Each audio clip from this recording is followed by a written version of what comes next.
لو فاكرة عشان تعملي كيكة الفادج محتاجة مقادير كتير قوي، انسي الكلام ده. هاتي كوباية ونص من الدقيق، عليهم كيس بيكنج باودر، وعليهم كيس فانيليا ورشة من الملح ونص كوباية من الكاكاو الخام. هقلب كل المكونات دي مع بعض كويس قوي وهركنها على جنب. نجيب بولة نحط فيها كوباية من السكر، عليهم فانيليا، نص كوباية من الزيت، معلقة كبيرة قهوة سريعة الذوبان، والسر في كوباية مية مغلية. هقلب كل ده مع بعض كويس قوي واتاكد ان السكر بتاعي داب تماما في الميه السخنه. هنزل بقى بالسوائل دي كلها على الدقيق بتاعي.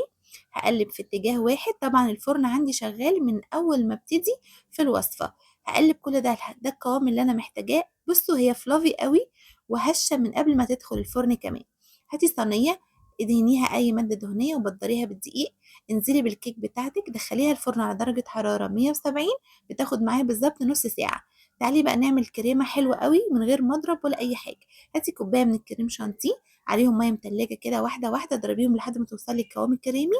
بعدين انا كنت مسيحه مكعبين شوكليت كده لوصفه تانية، ففضوا مني قلت احطهم على الكريم شانتيه علشان يدي طعم الشوكليت كده يبقى حلو قوي. طبعا خلاص كده الكريمه خلصت، طلعت الكيكه بردت عندي تماما، عملت لها تيست كده لقيتها نضيفه من الخله بتاعتي، فخلاص عرفت ان هي خلاص استوت. انزلي بقى بالكريمه على الكيكه القمر دي، ولا بيض ولا لبن ولا اي افتكاسات، صيامي ونباتيه ومش مكلفه خالص. وعايزه اقول لكم ان هي فلافي جدا جدا وطعمها حلو قوي قوي. بصوا هي اصلا مش بتستحمل ان انت تحطي فيها المعلقه.